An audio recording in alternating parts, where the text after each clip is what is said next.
Hi, I'm Avera, and my grandmother nearly died on our front porch at midnight because my parents didn't want to wake up. They said she was confused, but somehow remembered to reroute her heart medication money to my sister's dorm fees. They called it managing priorities. They left her in the cold while they warmed their image on social media, and when I asked why, they told me, "You wouldn't understand, it's complicated." But what's complicated about trading someone's life for convenience? What would you do if your family turned legacy into a weapon? Because I didn't just find the truth, I recorded it, and when I played it, everything burned. I wasn't expecting company at midnight, especially not her. The alert from the doorbell camera buzzed through my phone as I sat on the couch, half asleep, with spreadsheets glowing on my laptop screen. I was finishing up work reports when the chime broke the silence. My first thought was a delivery, then maybe a neighbor. But the second I pulled up the feed, my breath caught. It was Grandma Delphine. She stood, hunched under the porch light, wrapped in her old wool coat, her hands trembling as she rang the bell, again and again. No one opened the door. I dropped everything. My laptop slid off the couch as I grabbed my keys and bolted outside. It had to be below 10 degrees. No one had any business standing outside like that, let alone someone her age with a heart condition, and especially not her. Not the woman who raised me when my parents were too busy building their image to be bothered with bedtime stories or scraped knees. The roads were slick. My tires skidded once as I turned onto their block. By the time I pulled up to the house, Grandma was still on the porch, still waiting. I didn't even bother parking straight. I ran to her. "Grandma," I called. She turned her head slowly, recognition flickering in her frost-bitten eyes. "I knocked," she whispered. "No one came." My hands shook as I helped her into my car, cranking the heat up full blast. Her fingers were ice. Her lips had turned a pale shade of purple. She hadn't just been ignored. She'd been abandoned. On the way to the ER, she slipped in and out of awareness. I kept talking to her, my voice shaking. "You're okay. I've got you. Just hang on." At the hospital, everything blurred into motion. Nurses, wires, monitors. One of them looked at me with a familiar kind of sympathy, the kind that didn't require words. "She's experiencing early-stage hypothermia. Pulse was low. You got her here just in time. Just in time." That phrase repeated in my head like an echo bouncing off glass. Just in time to undo what? To fix what someone else had chosen not to. After she was stabilized, I sat alone in the hallway. My coat still damp, hands still cold. I texted my mother. No response. Called twice. Straight to voicemail. I didn't expect an apology. I expected decency. Then came the message from our neighbor across the street, a retired school teacher named Lynn. "Hi, Avera. Just saw your grandma on my camera. Timestamp says she was out there for at least 2 hours. I thought she was just being her usual night owl self. I'm so sorry." 2 hours. I opened the clip. The video played in grainy resolution, showing Delphine pacing slowly, then sitting, then curling into herself. She clutched the sides of her coat, then stopped moving altogether. The footage looped again. How long does it take for a heart to give up, I wondered, not biologically, but emotionally. I stood up and walked back into her room. She was asleep now, machines beeping steadily. A nurse walked in and handed me a small plastic bag with her belongings. Glasses. A folded scarf. Her pill box. The pill box was empty. Every compartment. Every slot. Monday through Sunday. I stared at it, my pulse racing. Had she missed them? Forgotten them? Or had they been taken? I stepped out into the hallway and dialed my mother again. This time, she picked up. "Why was she outside?" I said, skipping any pleasantries. There was a pause. "She wandered," my mother said casually. "You know how she gets." "No," I said sharply. "She didn't wander. She rang the bell. She waited. She hoped." My mother sighed. "Look, she gets confused sometimes. I'm not going to debate this at 1 in the morning. You left her in the cold. She wanted air. Do you even hear yourself?" My voice cracked, but not from weakness. From fury I didn't know I still had. You left her to freeze. Another pause. She's fine, isn't she? You got her there. That's what matters. I hung up. That's what matters. Back in the room, I opened the pill box again and held it to the light. There wasn't a single trace of dust, no residue of medication. It didn't look forgotten. It looked emptied. I checked her hospital chart. Yes, the nurse had noted she was due for a heart medication refill. My grandmother never missed doses, not when it came to her health. Not since the incident 10 years ago when she collapsed at a wedding and spent a week in the ICU. Someone had taken them, or sold them, or thrown them out. The weight of that possibility pressed against my chest like a lead blanket. I'd love to believe it was an oversight, that no one saw her out there, that someone misplaced her pills. But that belief doesn't come easy when the people you're questioning are the same ones who used to call themselves God's stewards of integrity. I sat beside her and held her hand. She stirred ever so slightly and whispered, "You came. I always will," I said, "even when they don't." She didn't respond, but she didn't let go either. I looked again at the pill box. Her heart pills were gone. Every single one. I stared at the empty container, my fingers numb, not from the cold, but from what it meant. That little plastic pill box, so ordinary, suddenly felt heavier than anything I'd ever held. 7 days, 7 empty slots, nothing inside, not even a stray pill lodged in a corner, no white residue, no chalky scent, just absence. Clean, too clean. Back in the ER, the nurse had asked me about Delphine's prescriptions, and I'd instinctively said she was on her regular heart meds, but when they ran her blood panel, they couldn't trace any of it in her system. That's when the questions started forming, not just from them, but inside me. I called my mother. Again, voicemail. I asked the nurse for a timestamp of the last dose. The hospital had none. She hadn't taken anything since who knows when. Her chart listed patient's own meds, which meant they assumed she'd been compliant. But Delphine was nothing if not meticulous. She once drove back across town because she thought she forgot to close a vitamin bottle. She never forgot medication. That night, I stayed at the hospital, not because I had to, but because I couldn't sleep knowing she'd been left in the cold for hours and no one even noticed. I sat by her side, watching her chest rise and fall under the dim monitors. In the morning, I drove straight to her house, my parents' house. I let myself in with the emergency key Delphine gave me years ago, just in case. The air inside was quiet, like the place knew it had done something wrong. Her room was still in order, her glasses on the nightstand, her slippers neatly by the bed. I scanned the dresser, the drawers, the bathroom cabinet. No pill bottles, no extras. I checked her pill schedule taped to the fridge, handwritten with tick marks and checkboxes. The last ones were filled out almost 2 weeks ago. Then nothing. Someone had stopped tracking. Back in her room, I found her planner. She'd scribbled reminders to refill her medication. One even had a post-it. Ask Vera if she picked them up. My heart sank. I opened the family pharmacy app on my phone. We shared the account. I tapped into her refill history. The last prescription refill was dated over a month ago and marked as not picked up. I blinked at it for a moment, then refreshed. Same result. I called the pharmacy. A young woman answered, cheerfully at first. Yes, Delphine Carter, heart medication. Oh, yeah. That refill was canceled. Looks like someone else called in saying she was switching to over-the-counter alternatives. Who called? I asked, my voice sharp. I can't give that info. Wait, actually, it shows as Vera Carter on the note. Of course it does. I thanked her and hung up. It wasn't a clerical error. Someone had chosen to stop the meds. Someone had written off my grandmother's heart as an inconvenience. I took pictures, screenshots of the refill history, the note, the missed pickups.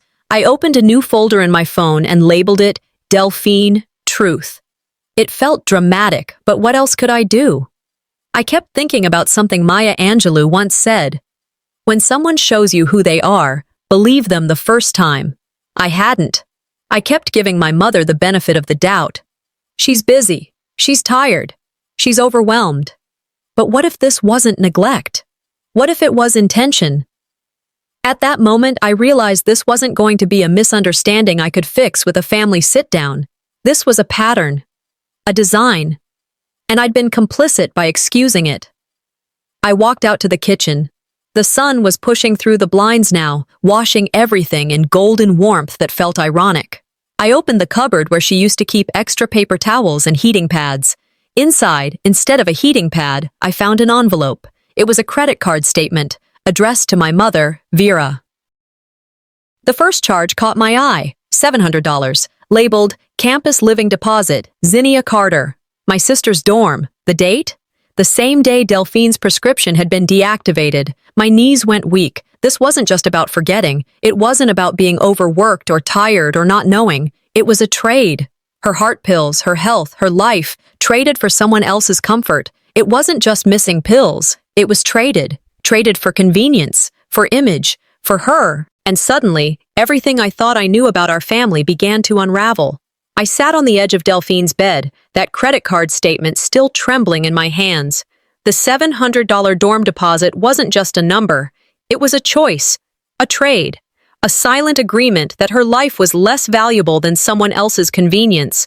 I couldn't stop thinking about how neatly everything was documented, how unbothered Vera must have felt clicking submit while my grandmother was slowly losing breath in the cold. The next morning, I returned to the hospital early. Delphine was asleep, her breathing steadier.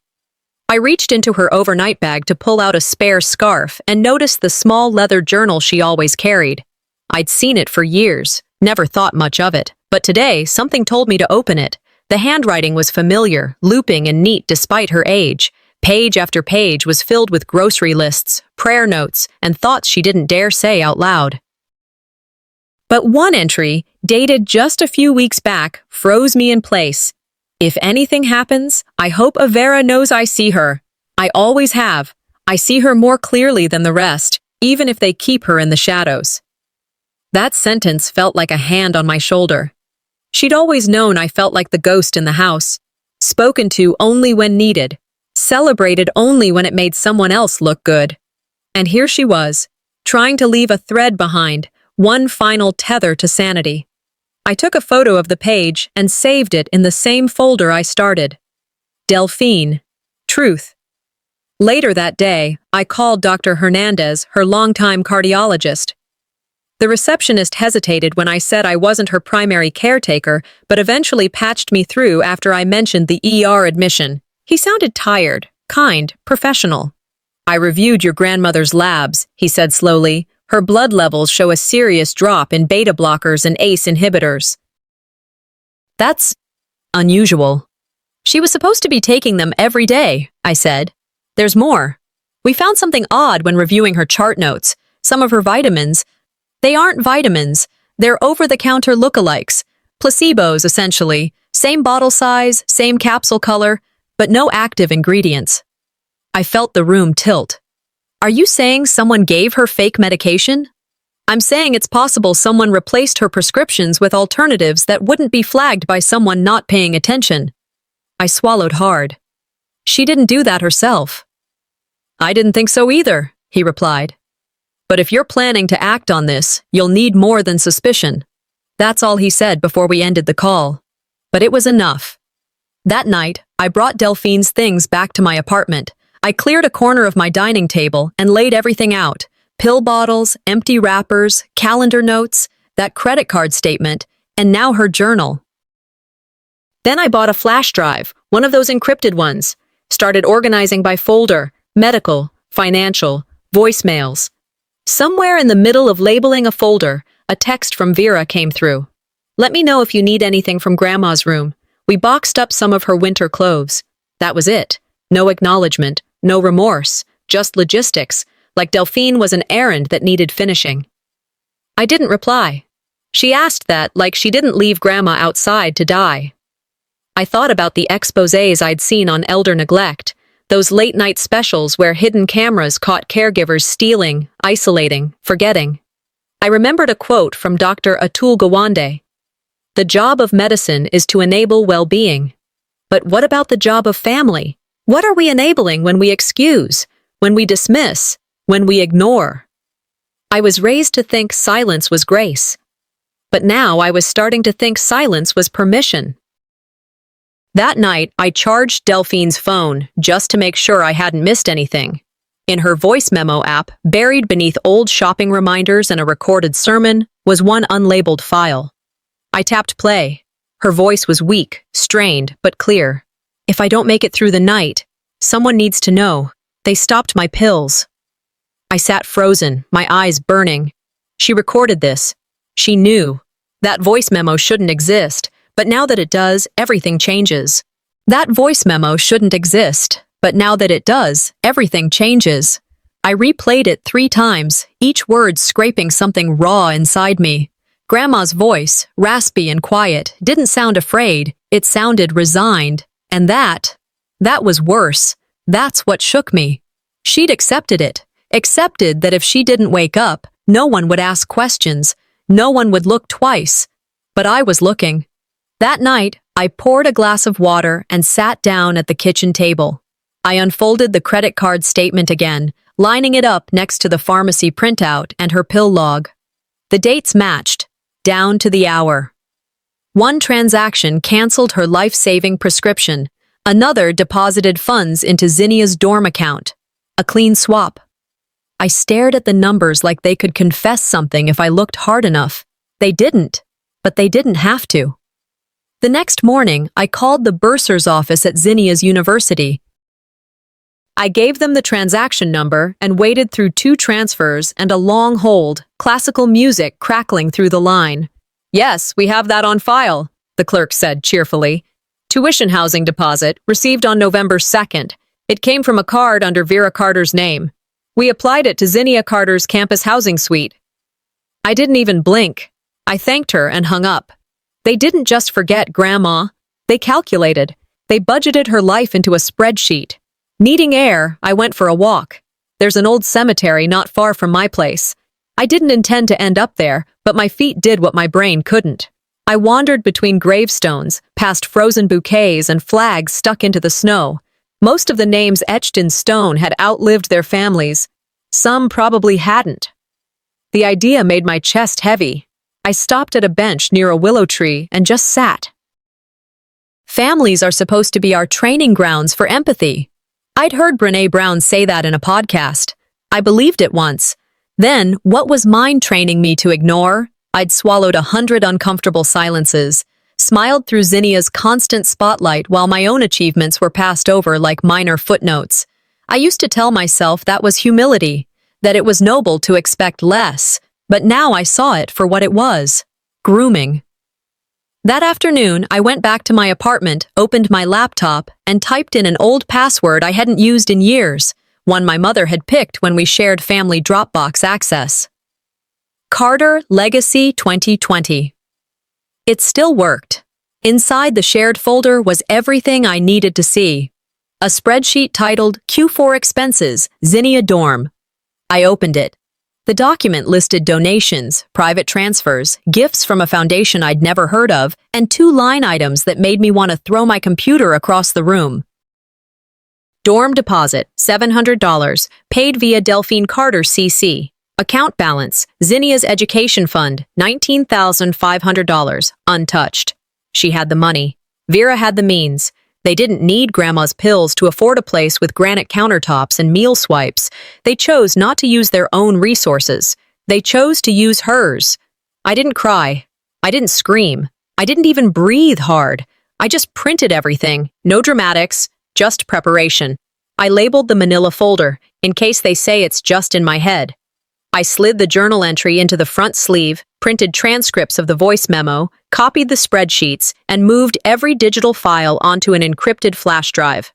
I opened my email, typed out a draft to a legal contact I knew through a former colleague. Subject: possible elder neglect. Evidence attached. I didn't hit send, not yet, but it was ready. If they forced this door shut, I would pry it open with truth. As I packed the documents, my phone buzzed. It was Vera. Her message popped up like nothing had happened. "Can we have dinner? Just the 3 of us. Don't bring Grandma. She doesn't need more stress." I stared at the screen, thumb hovering over reply. They still think this is about discomfort. I'm about to show them it's about consequence. Dinner with them wasn't a conversation, it was reconnaissance. I arrived first, of course. The kind of place Vera picked always had cloth napkins folded into origami shapes and menus without prices. I sat at the far end of a booth by the window, facing the entrance, phone in hand, but not scrolling, just holding it. My chest was steady, but my jaw clenched every time the front door creaked. They showed up together, coordinated, Vera in a gray wool blazer, Zinnia in a cream sweater with pearl buttons, camera ready, always. No hugs, no how are yous. Just a nod from Vera and a tight-lipped smile from my sister as they slid into the booth across from me. "Glad you could make it," Vera said, like this was brunch, like the last few days hadn't happened. "I'm sure you are," I said, pushing a water glass toward them without meeting their eyes. The waitress came and went, leaving untouched menus and awkward silence. Finally, Vera leaned forward, fingers steepled like she was prepping for a TED Talk. "We thought it might be good to reset, to talk openly, before you get any ideas." I didn't blink. I slid my phone across the table, screen already lit with the screenshots open, text messages between them. "Don't worry about Grandma. She's dramatic. Let her cool off. Literally." Vera's hands didn't move. Zinnia's face drained of color. "You hacked us?" Zinnia whispered. "I saved what your carelessness put in the cloud," I replied. Vera's composure cracked for a split second. "You're taking this too far, sweetheart." I stared. "No, I'm taking it exactly far enough." There was a shift in her posture, one part defensive, two parts calculating. I could see it. She was gauging risk now, not emotion. "You have to understand," she began. "We were trying to manage everything. Grandma, the foundation, Zinnia's housing. It's not easy. You're not involved in the day-to-day, Avera. There are things you just wouldn't—" I cut her off. "I understand perfectly. You chose branding over breath. You let her sit outside in below-freezing weather, and then you emailed donors from her name. You thought no one would ask questions." I reached into my bag and pulled out a printed copy of the email sent to the Stratton Network, signed Delphine Carter, thanking them for their ongoing support, dated the same night she nearly died. "She didn't write thank you notes while freezing on your porch," I said, voice low. Zinnia tried to jump in. "Avera, this is getting—" "No more spin," I snapped, my voice sharp enough to cut the linen. "Just truth." The table fell into a strange stillness. Vera picked up her water, took a small sip, like that would somehow cool everything down. "I did what I had to," she finally said, "to protect the structure. You think I enjoy this? You think I didn't lose sleep?" "No," I said. "I think you budgeted morality like it was a line item." Zinnia leaned in then, eyes wide and wet. "Do you really want to ruin us? This could cost everything." "It already did," I said, meeting her gaze. "You just didn't notice what it cost me." There it was again. Silence. But not the uncomfortable kind. This one had weight. Finality. Vera reached into her handbag, pulled out a white envelope, and slid it across the table. "Before you do something rash, maybe look inside." I didn't touch it right away. I just stared at her. "You always bring the paper after the damage, don't you?" She said nothing. Dinner ended without food, without forgiveness.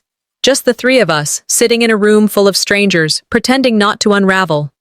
Later, in my car, I opened the envelope. It was a notarized document. Temporary financial guardian, Delphine Carter. Issued 2 months ago. My mother's name stamped under responsible party. They didn't just plan for this. They assumed I'd never notice, but now I did. And I was done pretending not to.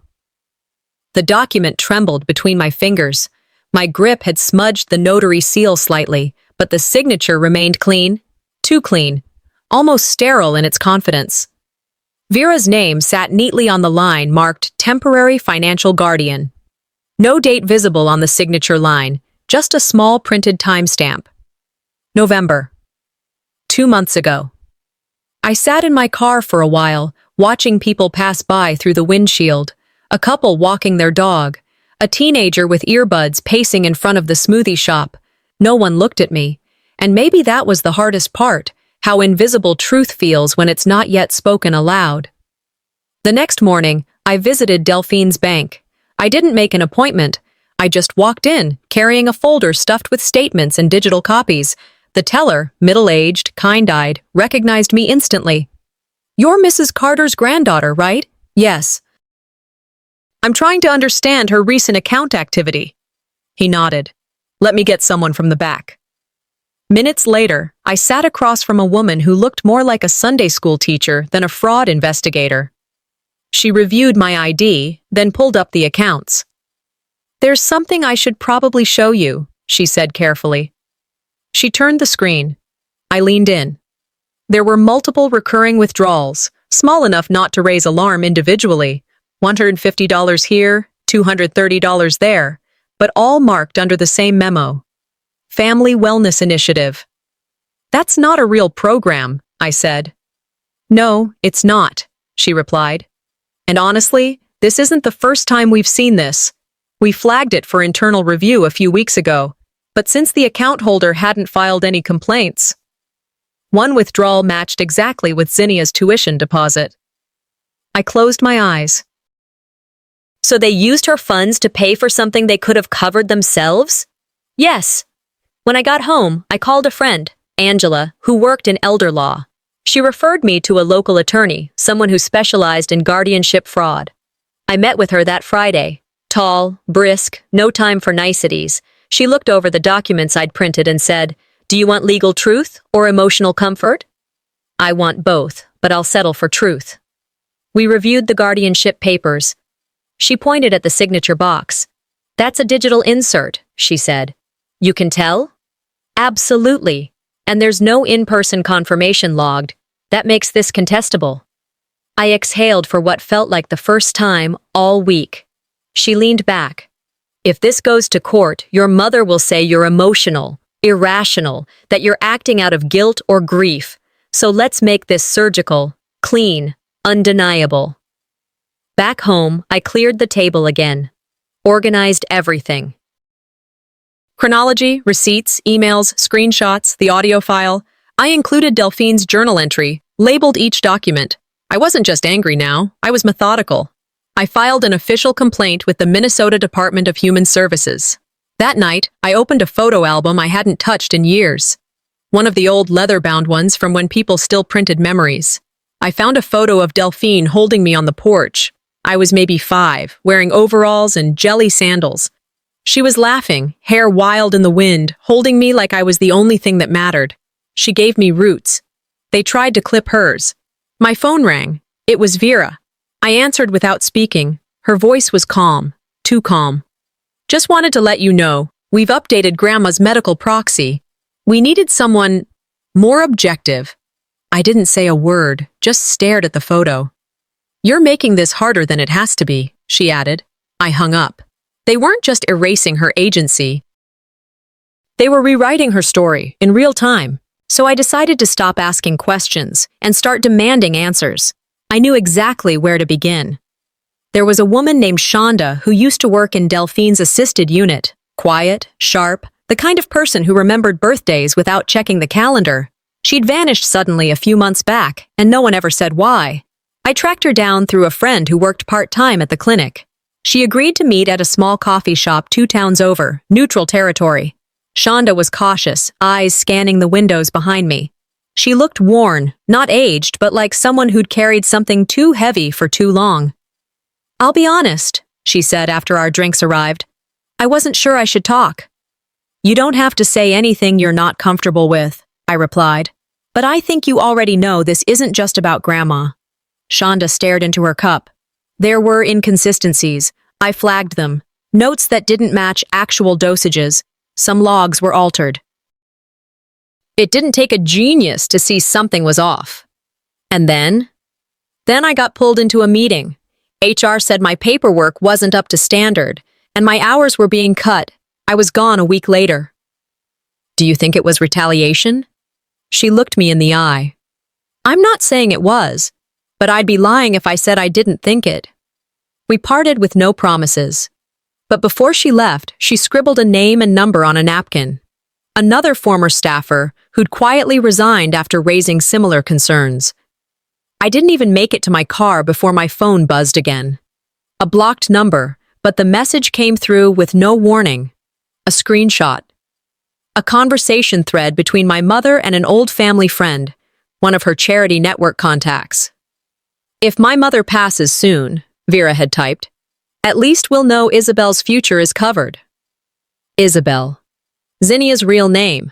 They never used it publicly. It didn't market well. I read it 3 times, just to be sure I wasn't misunderstanding. But I wasn't. This wasn't negligence. It was architecture. They had planned for Delphine's death like it was a budget cut. Back in my car, I held her old scarf in my lap, the one she used to drape over my shoulders when I'd fall asleep on the couch as a kid. I gripped it now, not out of sentiment, but to ground myself, to hold the last thing in this world that hadn't betrayed me. They didn't just betray her, they trained me to help them do it by staying quiet all these years, but not anymore. I called my attorney that afternoon. We sent a cease and desist letter to Vera, demanding a halt to all medical and financial decisions related to Delphine. The same letter contested the fraudulent proxy and requested an emergency injunction. Then I emailed 2 local reporters. Subject line, story tip, elder financial abuse involving a public figure. Body, start with the Board of Ethics Registry. Cross-reference the Stratton Foundation. The paper trail is long, and I have it. Later that night, as I settled into the silence of my apartment, a new alert buzzed across my screen. Vera and Zinnia were set to speak at a women's leadership gala downtown. The event's title, Generational Strength, Honoring the Women Who Raised Us. I stared at the flyer in disbelief. There, printed in gold script beneath Vera's bio, was Delphine's name. They were hosting an event in her name. While she was still alive, still recovering, still unaware they'd turned her legacy into a photo op. I closed the laptop slowly. Then I got up, walked to my file cabinet, pulled out everything I had compiled. The evidence, the statements, the voice memo, the receipts. If they wanted an audience, I'd give them one, but not for applause, for truth, with a spotlight. I didn't come to the gala to clap. I came to burn the script. The event hall glowed like a wedding venue. Tall floral arrangements flanked the stage, and the podium was bathed in soft amber light. I'd been here before, for awards Zinnia received, for community dinners my mother had chaired. But tonight, I was walking in differently. Dressed in black, heels clicking sharp against polished floors, one flash drive in my clutch, and one name in my throat, Delphine. I didn't RSVP. I didn't need to. These were my mother's people. They wouldn't question my presence. Not yet. I slipped through the side aisle as the MC welcomed the guests, praised legacy families like ours, and introduced the main segment.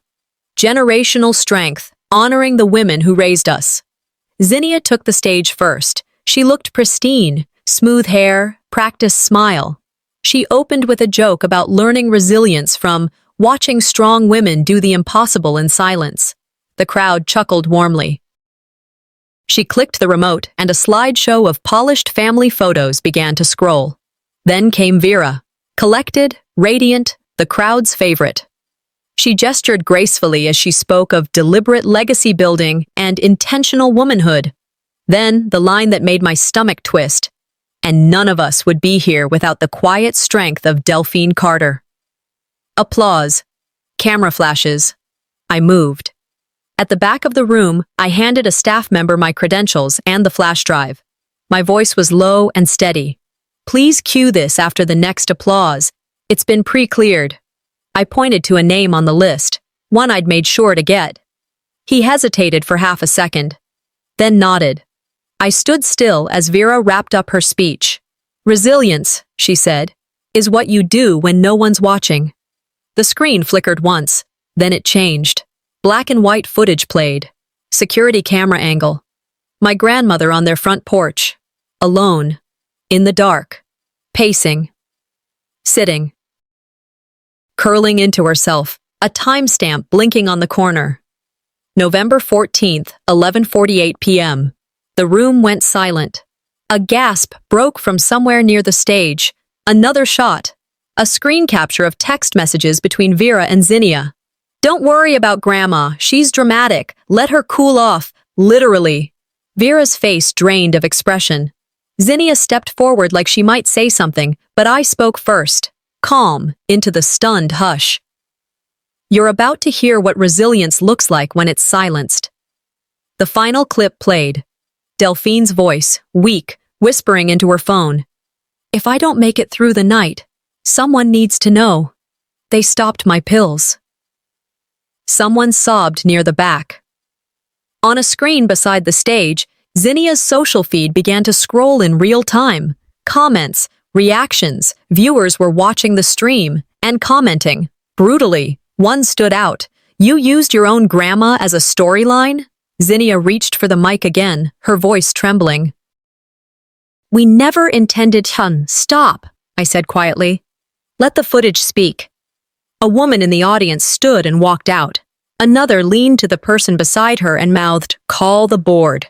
The applause never came back, just whispers. Movement, shifting weight of truth settling over polished chairs and catered centerpieces. I stepped forward. No one tried to stop me. "You wanted a story," I said into the microphone. "Here's mine, not to inspire, but to expose." I talked about Delphine, about what silence had allowed, about how looking the other way became a currency traded in image, comfort, and titles. I pointed at the screen behind me. "She was resilient, but not for your benefit." No one clapped, but no one looked away. The only legacy worth building is one you don't have to hide. I walked off stage before the AV team could cue their slideshow again. I didn't need to stay. The truth was already louder than me. Back home, my inbox was full.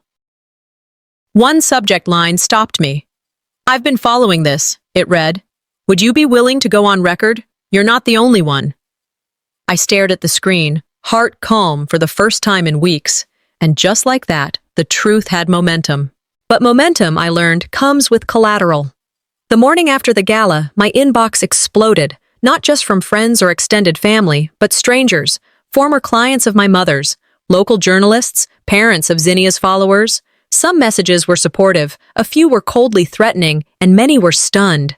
It was like someone had shaken the foundation of a carefully constructed cathedral, and people were watching to see which stained glass window shattered first. I opened the email from the investigative journalist. His questions were sharp but respectful. He wasn't interested in gossip.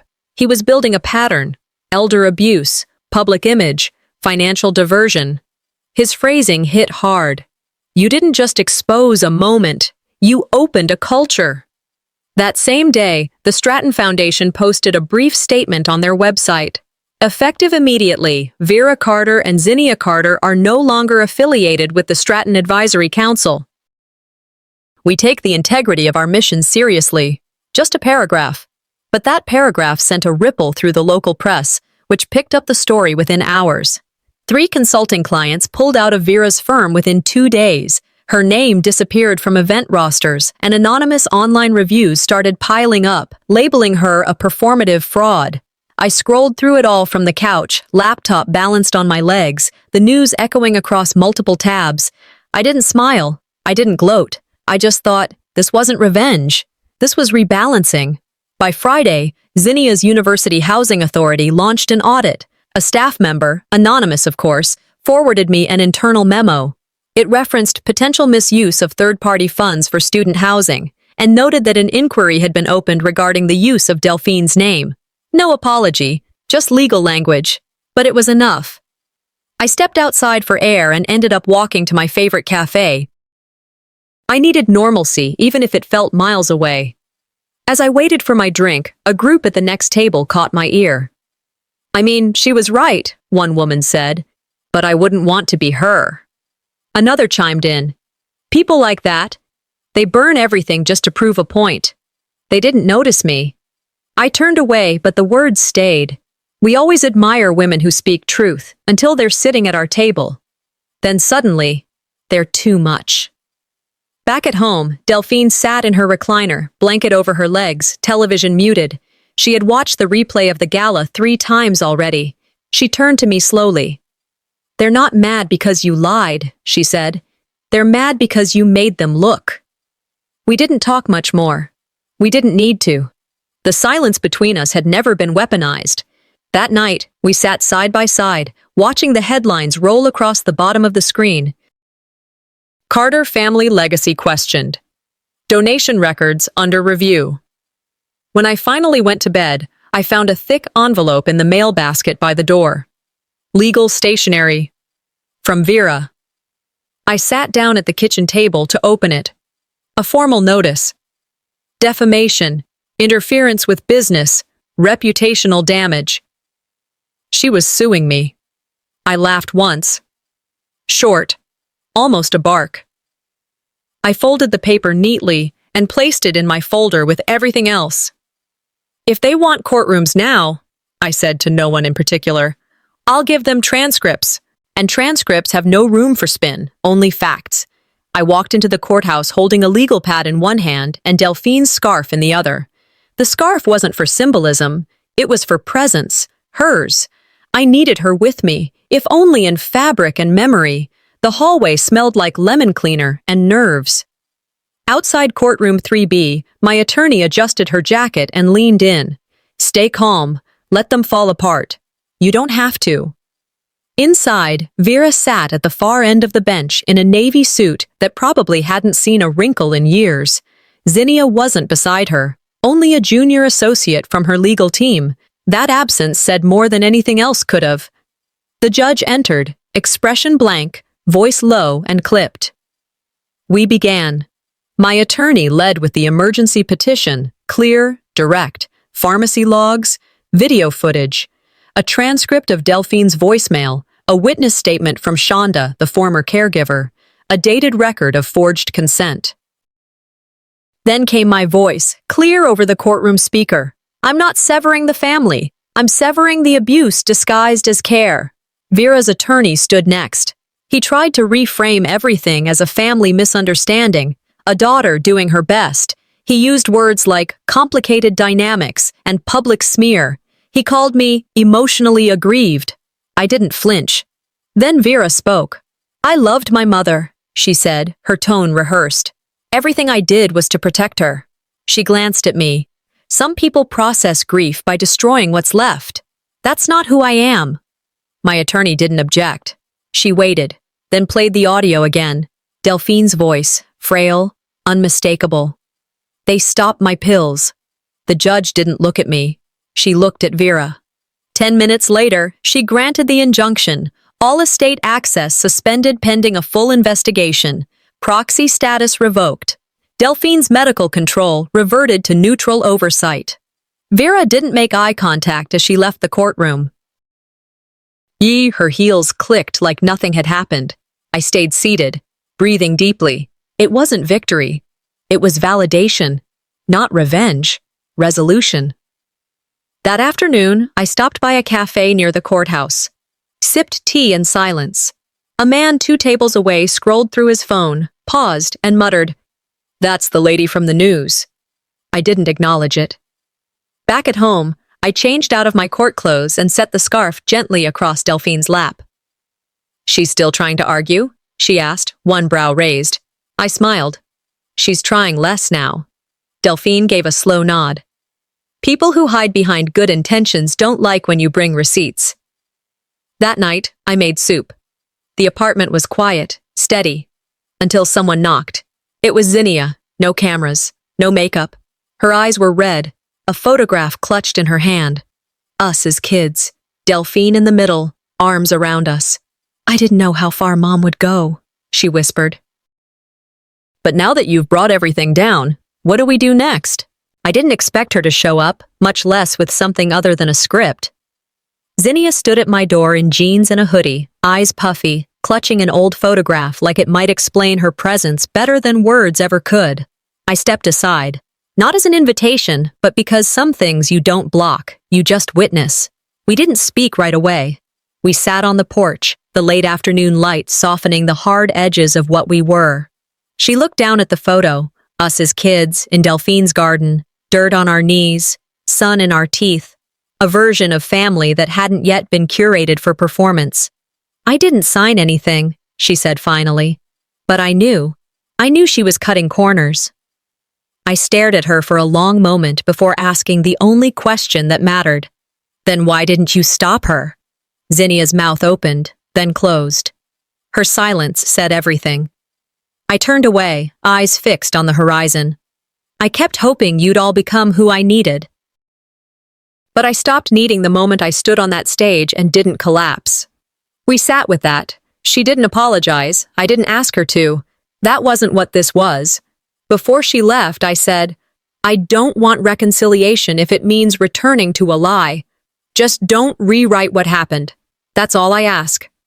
She nodded, quietly, and walked down the porch steps. We didn't hug. There wasn't a neat ribbon to tie around this. That same week, I received a letter. Not a text, not a voicemail, a real envelope, ivory and embossed. It was from Vera. The letter was short. We lost everything. Not just money. We lost the story. I read it once. Then I burned it.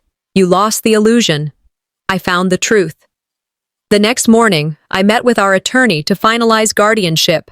Delphine's care would legally pass to me. No more battles.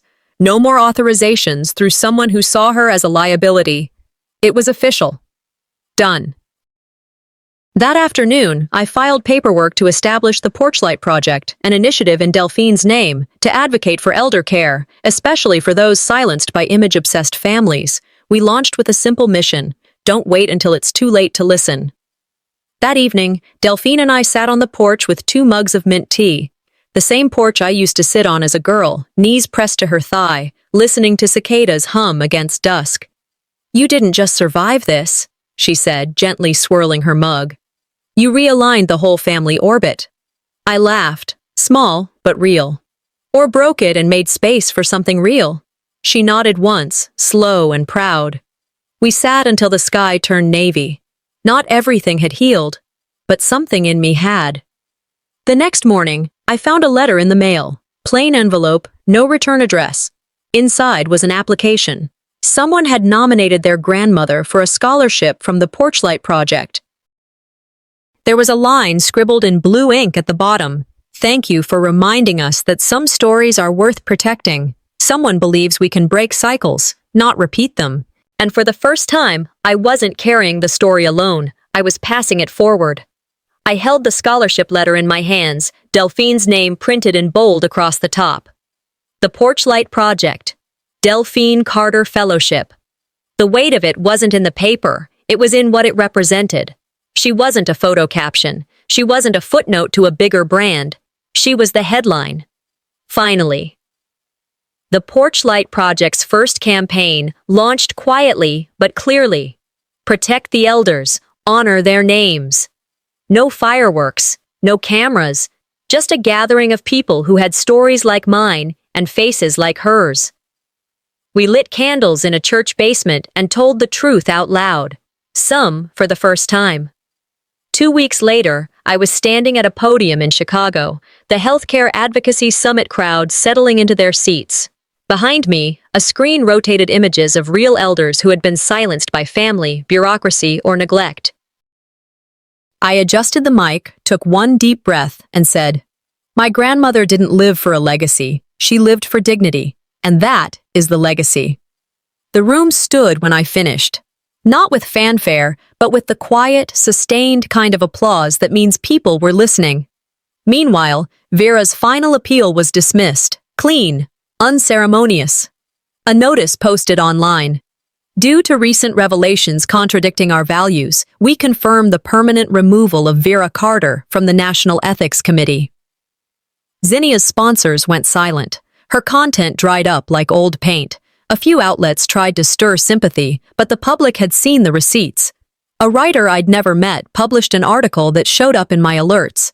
It was titled, When Image Betrays Intimacy. It didn't name them, but it didn't need to. Every quote held a mirror. That month, I completed a final transaction, transferring the deed of our family home into Delphine's trust. I stood at the front gate after it was done, staring at the small bronze plaque I'd installed. She was never the background. No press release, no speech, just truth, hammered into metal. Later that week, an anonymous donor matched our scholarship fund, one of the summit attendees apparently. They left a note. It's not about revenge, it's about recognition. Exactly. Delphine and I spent the following Saturday planting tulips in the backyard, the same kind she used to grow when I was little. She didn't mention Vera. Not once. They bloom in silence, she said, patting the soil. I smiled, brushing a curl from her forehead. Just like you did, all those years. She reached up and held my hand for a second. Nothing more. But it said everything. A month passed. Life settled. The Porchlight Project began processing applications from caregivers, granddaughters, and survivors. One day, I visited the Minneapolis General Hospital for a meeting with the Elder Care Board. As I walked through the main corridor, I froze. A mural covered the far wall. A woman stood on a wooden porch, wrapped in a coat, holding a lantern against a dark sky. Not in fear, but in dignity. Above her, in white script, she waited, but someone answered. No logo, no credit, just a face that looked like hers. Justice didn't feel like thunder. It felt like a name returned to where it belonged.